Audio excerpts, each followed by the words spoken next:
నమస్తే, welcome to TV 786. మైనార్టీల సంక్షేమమే మా లక్ష్యం. జగన్పై ఉన్న అవినీతి, ఈడీ కేసులు తుదిదిశకు చేరాయన్న బుచ్చయ్య చౌదరి. తాడేపల్లి ప్యాలెస్లో బూతుల పండుగ నిర్వహించారని విమర్శ. ప్రజలివ్వని ప్రతిపక్ష హోదా కోసం జగన్ ఆరాటపడుతున్నారని మండిపాటు. మాజీ ముఖ్యమంత్రి, వైసీపీ అధినేత జగన్ రాజకీయ జీవితం చరమాంకానికి చేరుకుందని, ఆయనపై నమోదైన అవినీతి, ఈడీ కేసులు తుదిదశలో ఉన్నాయని తెలుగుదేశం పార్టీ సీనియర్ నేత, ఎమ్మెల్యే గోరంట్ల బుచ్చయ్య చౌదరి సంచలన వ్యాఖ్యలు చేశారు. ఆంధ్రప్రదేశ్ అసెంబ్లీ సమావేశాల సందర్భంగా ఆయన జగన్పై తీవ్రస్థాయిలో విమర్శలు గుప్పించారు. అవినీతి ఆరోపణలతో 16 నెలలపాటు జైలు జీవితం గడిపిన వ్యక్తి ఇప్పుడు బయటకు వచ్చి పుష్కరోత్సవాలు జరుపుకుంటున్నారని గోరంట్ల ఎద్దేవా చేశారు. జగన్పై ఉన్న కేసుల విచారణ చివరి దశకు చేరుకుంది. ఈ కేసుల్లో ఆయనకు ఇంకిన్నేళ్లు జైలు శిక్ష పడుతుందోనని అనిపిస్తోంది అని ఆయన అనుమానం వ్యక్తం చేశారు. గత 5 ఏళ్ల పాలనలో రాష్ట్రాన్ని ఇష్టానుసారంగా దోచుకొని అవినీతికి పాల్పడ్డారని తీవ్ర ఆరోపణలు చేశారు.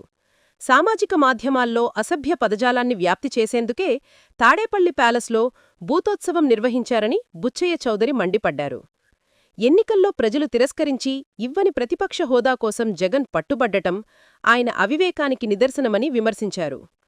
ఒక్క అవకాశమంటూ అధికారంలోకి వచ్చి ప్రజలను నట్టేట ముంచారని, అయితే ప్రజలు మళ్లీ మోసపోయేంత అమాయకులు కాదని స్పష్టం చేశారు. కొత్తగా ఏర్పడిన కూటమి ప్రభుత్వం ప్రజా సంక్షేమం కోసం పనిచేస్తుంటే ఓర్వలేక వైసీపీ నేతలు పనిగట్టుకొని బురద చల్లే కార్యక్రమం పెట్టుకున్నారని ఆరోపించారు. వైసీపీ నేతల మాటలను ప్రజలు విశ్వసించడం ఎప్పుడో మానేశారన్న నిజాన్ని ఈ పార్టీ నేతలు ఇప్పటికైనా గ్రహించాలని బుచ్చయ్య చౌదరి హితవు పలికారు. 16 ఏళ్ళు జైలు నుంచి బయటకు వచ్చి బెయిల్ పక్షిగా బయటకు వచ్చి 12 సంవత్సరాలు అయిందని ఉత్సవం ఘనంగా చేసుకున్నారు, కేకులు కట్ చేసుకుంటూ ఉన్నారు. అదే సందర్భంగా బూతోత్సవం కూడా, ఎందుకంటే సోషల్ మీడియాని అడ్డుపెట్టుకొని పచ్చిబూతులు మాట్లాడించడం, గోబెల్స్ ప్రచారం చేయటం, తిమ్మిని బమ్మిని చేసే కార్యక్రమానికి నాంది పలికి ఈ రోజున భారీగా ఆ బూతోత్సవాన్ని జరుపుకుంటున్నందుకు వారికి అభినందనలు తెలియజేయాలి. ఎందుకంటే ఇలాంటి దుర్మార్గ ఆలోచనలు ఇంకెవరికి రావు భారతదేశంలో. సోషల్ మీడియా సమాజ సేవ కోసం వస్తే దాన్ని దుర్వినియోగం చేసి తప్పుడు ప్రచారం చేసి వాస్తవాలను వక్రీకరించడం ఆయన సోషల్ మీడియాకి అలవాటు. 3,000 మంది నియమించారు రాష్ట్ర వ్యాప్తంగా. సజ్జల రామకృష్ణారెడ్డి నాయకత్వంలో 3,000 మంది నియమించి అన్ని అవాస్తవాలు చెప్పించడం, ప్రతిపక్షం మీద దుమ్మెత్తిపోయటం, గోబెల్స్ ప్రచారం చేయటం, ప్రభుత్వం చేసే మంచి కార్యక్రమాలని వక్రీకరించడం జరుగుతున్న విధానాన్ని మేము ఖండిస్తా ఉన్నాం. 5 సంవత్సరాల పరిపాలనా తీర్థలను విశ్లేషించుకున్న ప్రజలు తిరస్కరించారు. 11 మంది శాసనసభ్యులకి కట్టబెట్టారు. అయినా కూడా నాకు ప్రతిపక్ష హోదా కావాలని న్యాయస్థానానికి వెళ్తారు. ఒకసారి తిరస్కరించిన మళ్ళా కోర్టుకు వెళ్తూనే ఉంటారు. ఏ విధంగా వస్తుంది? భారతదేశంలో ఎక్కడా లేని విధంగా నీకు సరైన సంఖ్య లేకుండా ప్రతిపక్ష హోదా ఎలా వస్తుందో చెప్పాలి. గతంలో ఉమ్మడి ఆంధ్రప్రదేశ్ రాష్ట్రంలో కాంగ్రెస్ పార్టీకి 28 సీట్లు వచ్చినప్పుడు జనార్దన్ రెడ్డి గారికి ప్రతిపక్ష హోదా లేదు. కానీ ఆయన శాసనసభకు వచ్చి అనేక సమస్యల మీద అనర్గళంగా ఉపన్యసించేవారు, సమస్యలను వెలుగులోకి తెచ్చేవారు. దానికి ప్రభుత్వం కూడా స్పందించేది. ఇవాళ నువ్వు కౌన్సిల్కి వస్తా ఉన్నావు, నీ మెంబర్లు కౌన్సిల్కి వస్తూ ఉన్నారు, నువ్వు అసెంబ్లీకి ఎందుకు రావు? పారిపోతున్నావు. సమాధానం చెప్పుకోలేని అవినీతి అక్రమాలకు సమాధానం చెప్పుకోలేక ప్రతి విషయం మీద మాట్లాడటానికి ప్రభుత్వం సిద్ధంగా ఉన్నా నువ్వు సిద్ధంగా లేవు. నువ్వు చేసిన అరాచక ఆటవిక విధానాల మీద చర్చలకు వస్తాయి. మనం తప్పుకు పోలేమన్న భావంలో ఎగ్గొడుతూ వాళ్ళు ప్రతిపక్ష హోదా ఇస్తే వస్తాను, నాకు ముఖ్యమంత్రితో సమానంగా మైకులు ఇవ్వాలి అని చెప్పేదానికి నువ్వు మాకేమి ఇచ్చావు? నువ్వేమిచ్చావు? మమ్మల్ని మాట్లాడినిచ్చావా? అసెంబ్లీలో ఏ రోజైనా కూర్చొని ఇచ్చావా? మమ్మల్ని బయటికి గెంటి నీ ఇష్టారాజ్యంగా నడిపావు. పోనీ చట్ట ప్రకారం శాసనసభ నడిచిందా? బడ్జెట్ని సక్రమంగా చేయించావా? బడ్జెట్ ప్రకారం పరిపాలన సాగిందా? కూటమి ప్రభుత్వంపై వైసీపీ నేత సుబ్బారెడ్డి ఫైర్ అయ్యారు.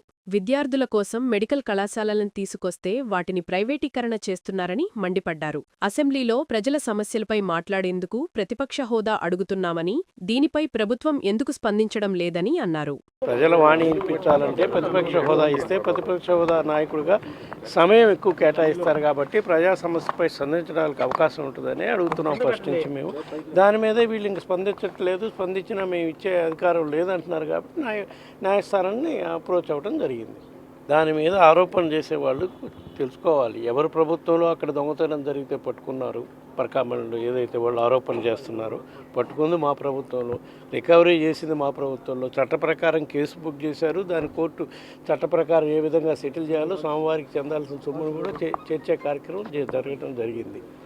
పార్టీ బలోపేతం చేయటం దాంట్లో భాగంగానే ఈరోజు విస్తృతస్థాయి సమావేశం ఏర్పాటు చేసుకోవడం జరిగింది. గ్రామ స్థాయి నుంచి పార్టీ క్యాడర్ని పూర్తిగా మోటివేట్ చేసి రాబోయే రోజుల్లో ప్రజా సమస్యపై ఏ విధంగా స్పందించాలి, ఏ విధంగా పార్టీని బలోపేతానికి అందరూ కలిసికట్టుగా గ్రామ స్థాయి వరకు, నియోజకవర్గ స్థాయి నుంచి గ్రామ స్థాయి వరకు కలిసి పనిచేయాలనే దానిపై పార్టీ అధ్యక్షుడు జగన్మోహన్ రెడ్డి గారు దిశానిర్దేశం చేయడం కోసం ఈరోజు విస్తృతస్థాయి సమావేశం ఏర్పాటు చేయడం జరిగింది. అదేవిధంగా కూటమి ప్రభుత్వం అధికారంలోకి వచ్చినాక ఏ విధంగా అక్రమ కేసులు పెట్టి వైఎస్ఆర్ కాంగ్రెస్ పార్టీ క్యాడర్ని, మరీ ముఖ్యంగా సోషల్ మీడియా వాళ్ళని నిర్బంధిస్తున్నారో వాటన్నిటిపై ఎదుర్కొనడానికి ధైర్యం ఇచ్చేదానికి ఒక డిజిటల్ ఇది లాంచ్ చేయడం జరిగింది. వాళ్ళు ఎక్కడెక్కడ ఇబ్బందులు ఎదుర్కొంటున్నారో అవన్నీ ప్రజలకు తెలియజేసే విధంగా, పార్టీ అధిష్టానానికి తెలియజేసే విధంగా డిజిటల్ బుక్ కూడా ఈరోజు లాంచ్ చేయడం జరిగింది. ప్రజలకి మెరుగ్గా వైద్య సేవలు అందించాలి, వైద్య విద్యను అందుబాటులోకి తీసుకురావాలని ఎంతో ఆలోచనతోటి మెడికల్ కాలేజీలు 20 జిల్లాకు మెడికల్ కాలేజ్ ఉండాలని స్టార్ట్ చేస్తే ఇప్పుడు అవి ప్రైవేటీకరణ చేస్తున్నారంటే దాని మీద ప్రజలకి మేలు జరుగుతుందా, కీడు జరుగుతుందా అనేది ప్రజలు కూడా అర్థం చేసుకుంటారు కదా. ప్రజలకు అందుబాటులో ఉండాలనే మెడికల్ కాలేజీలు స్టార్ట్ చేసిన నటుడు ఉదయ్ శంకర్ తన కుటుంబంతో కలిసి కాణిపాకం వరసిద్ధి వినాయకస్వామిని దర్శించుకున్నారు. ఈ సందర్భంగా ఆలయ సూపరింటెండెంట్ కోదండపాణి వారికి స్వామి దర్శన ఏర్పాట్లు చేశారు. తీర్థ ప్రసాదాలను అందజేశారు. త్వరలోనే తన నూతన చిత్రం పూజా కార్యక్రమాలు జరుగుతాయని, అభిమాన హీరో పవన్ కళ్యాణ్ స్ఫూర్తితో సినిమా రంగంలోకి వచ్చానని, ఓజీ సినిమా సూపర్ హిట్ కావాలని ఆకాంక్షించారు. ఈ కార్యక్రమంలో అభ్యుదయ ఫౌండేషన్ సీఈఓ నందకిషోర్ రెడ్డి తదితరులు పాల్గొన్నారు. ఆమె టాలీవుడ్ ఆర్టిస్ట్. ఈరోజు నా ఫ్యామిలీతో కాణిపాకం వినాయకుడి దర్శనం చేసుకోవడానికి వచ్చాము. Just we had a very great దర్శనం, మంచి దర్శనం ఉంది. సో వెరీ హ్యాపీ అండ్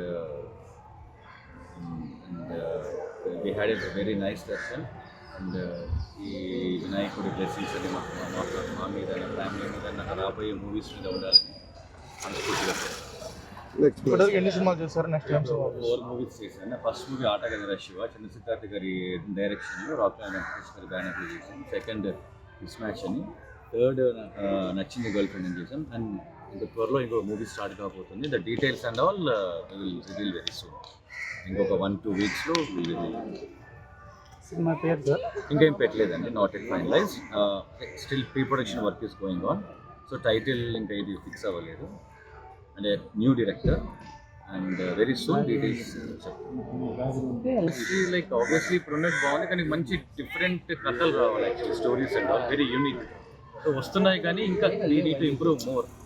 మంచి కథలు, డిఫరెంట్ కథలు. ఎందుకంటే ఆడియన్స్ ఇప్పుడు ఆ ఓటీటీ ఎఫెక్ట్ వల్ల రొటీన్ సినిమాలు చూసే ఇంట్రెస్ట్లో లేరు. Unless and until we bring a new movies with new concept, అప్పుడు ఆడియన్స్ థియేటర్కి వచ్చి. రీసెంట్లీ మిరాయి సినిమా చూసాము, తర్వాత లిటిల్ హార్ట్స్, ఇవన్నీ డిఫరెంట్ కాన్సెప్ట్స్. సో ఆడియన్స్ ఎంత బాగా ఎంకరేజ్ చేస్తారో మనందరికీ తెలుసు. All 2 are very big blockbusters. So అలాగే ఇంకా రాబోయే కాలంలో కూడా రొటీన్ స్టోరీస్ కాకుండా యూనిక్ కాన్సెప్ట్స్, డిఫరెంట్ స్టోరీ లైన్తో వస్తే డెఫినెట్గా Tollywood will become will obviously మంచి ట్రావెల్లో ఉంది. Good Paul, it will reach very big heights. Sir, cine ఫీల్డ్లో మీకు నచ్చిన హీరో కానీ మీకు అందిస్తున్న ప్రోత్సాహం నచ్చిన హీరో ఇప్పటికి పవర్ స్టార్ పవన్ కళ్యాణ్ గారు అండి. సో రేపు ఓజీ సినిమా రిలీజ్ కాబోతుంది. So waiting. హైదరాబాద్ వెళ్ళి మూవీ చూసే పనిలో ఉండాలి. So I inspire him, I get inspired so much. ఆయన స్టైల్ కానీ, ఆయన స్వాగ్ కానీ నాకు చాలా ఇష్టం. సో తొలి ప్రేమ సినిమా నుంచి ఆయన అంటే నాకు పిచ్చి. I had power star. Nellore జిల్లాలోని కందుకూరులో షాకింగ్ ఘటన చోటు చేసుకుంది. కొంతమంది ట్రాన్స్జెండర్లు అరాచకానికి పాల్పడ్డారు. అడిగినంత మామూళ్ళివ్వలేదని మద్యం మత్తుగా 6 ట్రాన్స్జెండర్లు ఒక నర్సుపై దాడి చేశారు.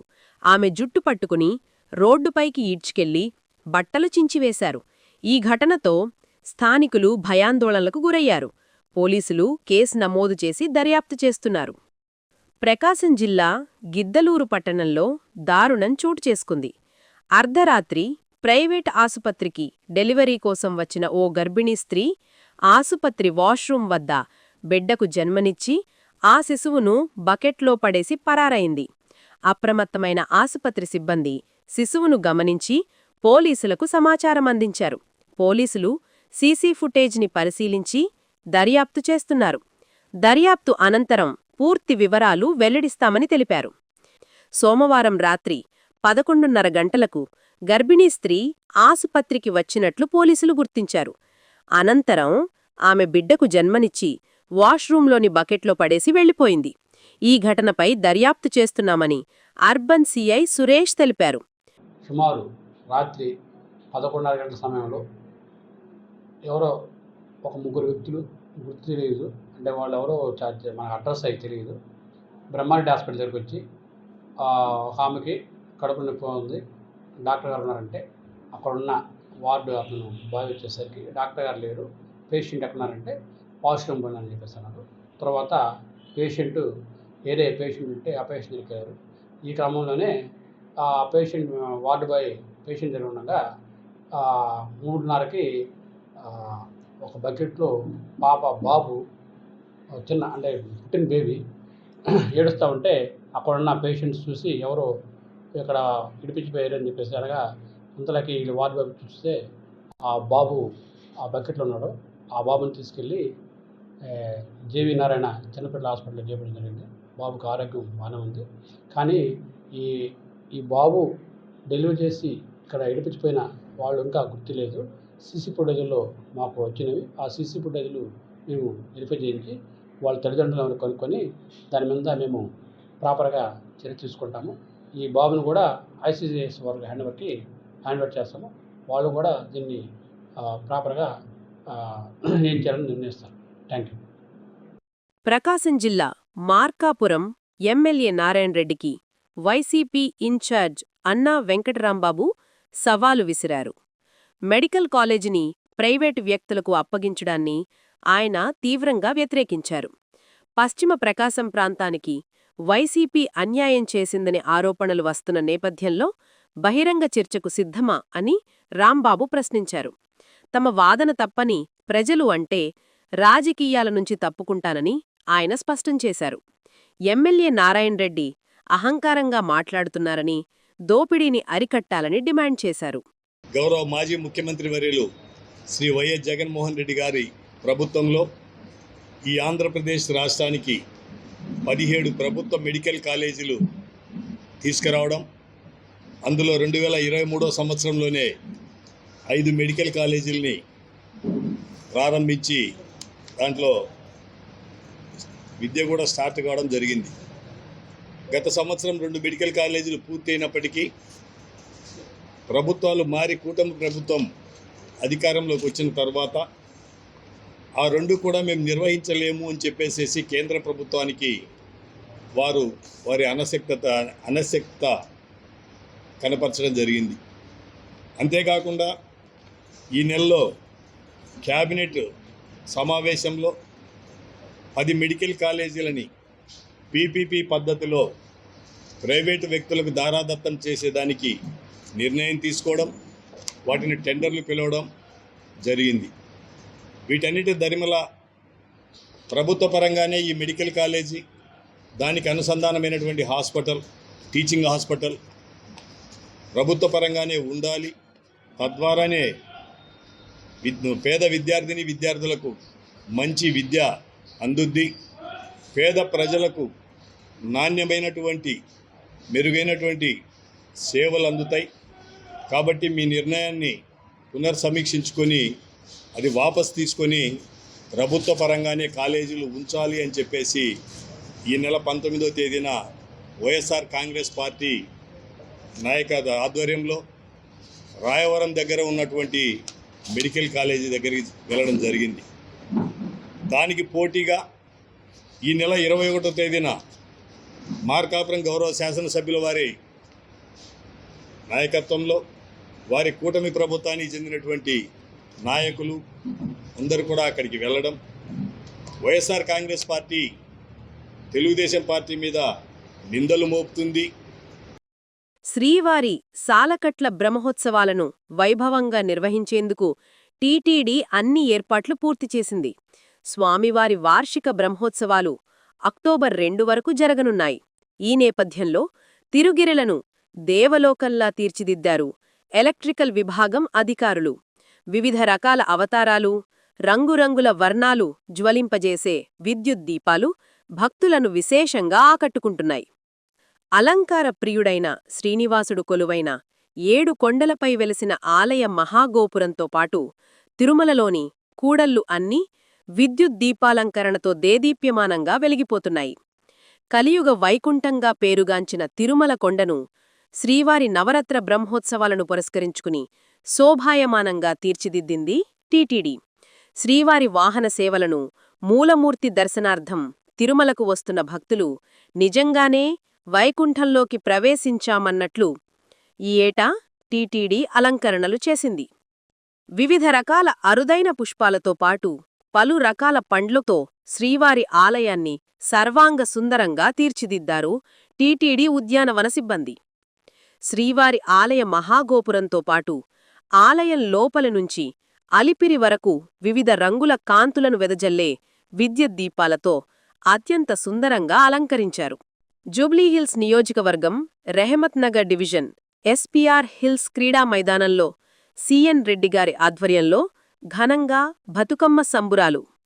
ముఖ్య అతిథిగా పాల్గొన్న ఏఐసీసీ సెక్రటరీ విశ్వనాథన్ గారు, మంత్రి వివేక్ వెంకట్స్వామి సతీమణి సరోజా గారు, చైర్మన్లు మరియు నాయకులు, మహిళలు పెద్ద ఎత్తున పాల్గొన్నారు. భద్రాచలం ఏషియన్ థియేటర్ వద్ద పవన్ కళ్యాణ్ ఫ్యాన్స్ ఆందోళన. భద్రాద్రి కొత్తగూడెం. భద్రాచలం పట్టణంలో పవన్ కళ్యాణ్ ఫ్యాన్స్కు టిక్కెట్లు ఇవ్వకుండా అక్రమంగా థియేటర్ సిబ్బందికి నచ్చిన 4 వ్యక్తులకే టిక్కెట్లు ఇచ్చారని ఆరోపణ చేస్తూ ఫ్యాన్స్ ఆందోళనకు దిగారు. ఏషియన్ థియేటర్ టిక్కెట్స్ కౌంటర్, థియేటర్కు తాళాలు వేశారు. ఫ్యాన్స్కు టిక్కెట్లు ఇవ్వకపోతే ఎంతటి ఆందోళనకైనా సిద్ధం అని పవన్ కళ్యాణ్ ఫ్యాన్స్ హెచ్చరించారు. నాతో డబ్బులు ఎందుకు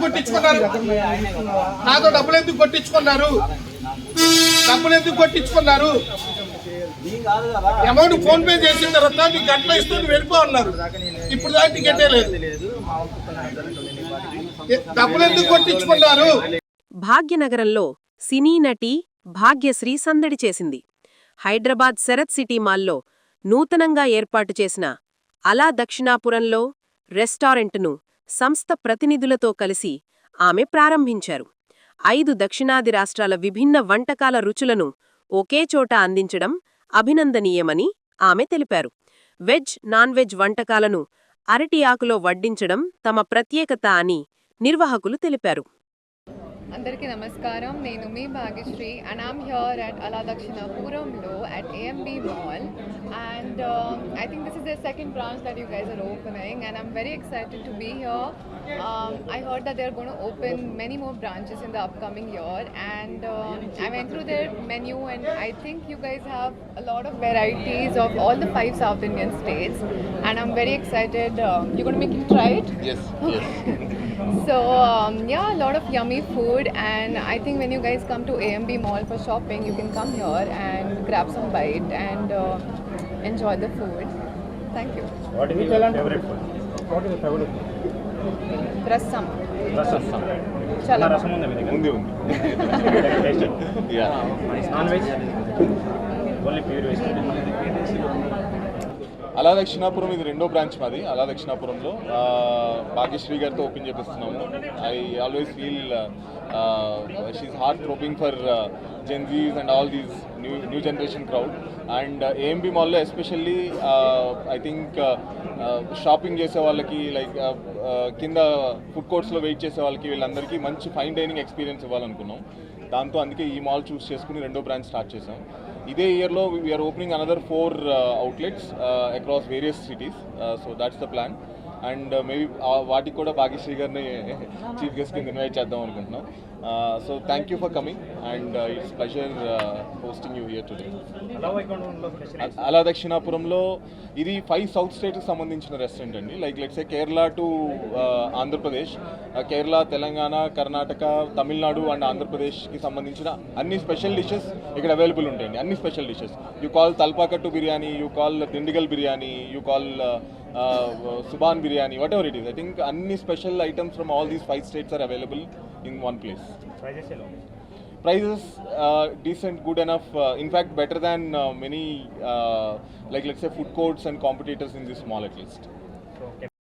యూరియా కోసం రైతులు వ్యవసాయ పనులను సైతం వదులుకుని ఉదయాన్నే క్యూలైన్లలో చెప్పులు పెట్టి పడికాపులు కాస్తుంటే మరోపక్క వ్యాపారులు అధికారుల కళ్లుగప్పి అధిక రేట్లకు విక్రయించి సొమ్ము చేసుకుంటున్నారు. అంతేకాకుండా పక్కనున్న మహారాష్ట్రకు సైతం యథేచ్ఛగా తరలించేస్తున్నారు. దీంతో వ్యవసాయ అధికారుల పనితీరుపై రైతులు ఆగ్రహం వ్యక్తం చేస్తున్నారు. కాటారం మండలం గంగారంలోని DCMS2 గోదాంలో 220 యూరియా బస్తాలు లోడు రాగా అర్ధరాత్రి 140 యూరియా బస్తాలను షాప్ నిర్వాహకుడు అక్రమంగా విక్రయించి తరలించాడు. విషయం తెలుసుకున్న రైతులు DCMS సెంటర్ ముందు ఆందోళనకు దిగారు. వ్యవసాయ శాఖ అధికారులకు సమాచారం అందించారు. వ్యవసాయ శాఖ అధికారులు తనిఖీ చేయగా ఈ పాస్లో నమోదు చేయకుండా, సరైన బిల్లులు, రసీదులు లేకుండా, వ్యవసాయ శాఖ అధికారులకు సమాచారం ఇవ్వకుండా అర్ధరాత్రి అమ్మకాలు జరిగినట్టు తేల్చారు. సుమారు 4,67,000 రూపాయలను సీజ్ చేశారు. అమ్మకాలను నిలిపివేసి స్టాఫ్ సేల్ ఆర్డర్తో పాటు సోకాజ్ నోటీసులు జారీ చేసి లైసెన్స్ సస్పెన్షన్ చేశారు. మహాదేవ్పూర్లో 3 రోజుల క్రితం ఆగ్రోస్ రైతు సేవా కేంద్రం 2 ఎరువుల దుకాణం నుండి అర్ధరాత్రి అక్రమంగా యూరియా తరలిస్తున్నారని రైతులు పోలీసులకు సమాచారమివ్వడంతో యూరియాతో వెడుతున్న ట్రాక్టర్ను సీజ్ చేశారు. యూరియా కోసం పడికాపులు కాసి రైతులు ప్రాణాలను సైతం వదులుతున్నారు. ఇలాంటి తరుణంలో అక్రమ యూరియా జోరుగా రవాణా జరుగుతుండడంతో వ్యవసాయ శాఖ అధికారులు అక్రమ రవాణాను అరికట్టడంలో విఫలమవుతున్నారని, అక్రమార్కులకు సహకరిస్తున్నారని విమర్శలు వెలువెట్టుతున్నాయి. ఇప్పటికైనా ఉన్నతాధికారులు స్పందించి యూరియా అక్రమ రవాణాకు అడ్డుకట్ట వేయాలని డిమాండ్ చేస్తున్నారు. కాటారం సబ్ డివిజన్ కేంద్రంలో గత 2 రోజులుగా విచ్చలవిడిగా యూరియా అక్రమ రవాణాలు జరుగుతున్నాయి. అయినప్పటికీ ఈరోజు ఈ సబ్ డివిజన్ కేంద్రంలో ఉండే అటువంటి అధికారుల వైఫల్యమా, లేదంటే ప్రభుత్వం మీద నింద మోపించడానికి అధికారులు ఏమన్నా ప్రయత్నాలు జరుగుతున్నాయా? ఇది పూర్తిస్థాయి సందేహాలు ఉన్నటువంటి పరిస్థితి ఉన్నది. పర్యవేక్షణ లేకపోవడం వల్ల, కేవలం పర్యవేక్షణ లోపం జరగడం వల్లనే మొన్న మాదేపూర్లో, నిన్న గంగారంలో యూరియా అక్రమ అమ్మకాలు బయటపడ్డటువంటి పరిస్థితి ఉన్నది. ఈరోజు అధికారులు కండ్లకు గంతలు కట్టుకొని గిట్లా ఈ సబ్ డివిజన్ కేంద్రంలో పనిచేస్తూ ఉన్నారా, లేదంటే ప్రభుత్వాన్ని బదనాం చేయడానికి ఇట్లా ఈరోజు రైతులలో ఒక ఆందోళన సృష్టించడానికి అధికారులు పనిచేస్తూ ఉన్నారా, లేదంటే ప్రభుత్వ పెద్దల సహకారంతోనే ఈ అక్రమ అమ్మకాలు జరుగుతున్నాయా అనే అటువంటి సందేహాలు రోజు రోజుకు పెరుగుతున్నటువంటి పరిస్థితి. ఓ పక్కన ఈరోజు యూరియా దొరకక రైతులందరూ క్యూ లైన్లో నిలబడి, పస్తులుండి క్యూ లైన్లో నిలబడి తీసుకుపోవాల్సినటువంటి పరిస్థితి ఏర్పడుతున్న తరుణంలో దాన్ని పరిష్కరించాల్సినటువంటి, దాని పరిష్కారానికి సూచనలు చేయాల్సినటువంటి అధికారులు ఏదో అంత అయిపోయిన తర్వాత తూతూ మంత్రంగా వచ్చి సీజ్ చేయడాలు, పట్టుకున్నట్టు యాక్షన్లు చేయడాలు, కేసులు పెట్టించడాలు చేసేటువంటి పరిస్థితి ఉన్నది. అధికారులు నిజాయితీగా పనిచేస్తే, ఈరోజు పూర్తిస్థాయి పర్యవేక్షణ కనుక చేస్తే ఇటువంటి లోపాలు ఎందుకు జరుగుతాయి అని చెప్పి మేము ప్రశ్నిస్తూ ఉన్నాం.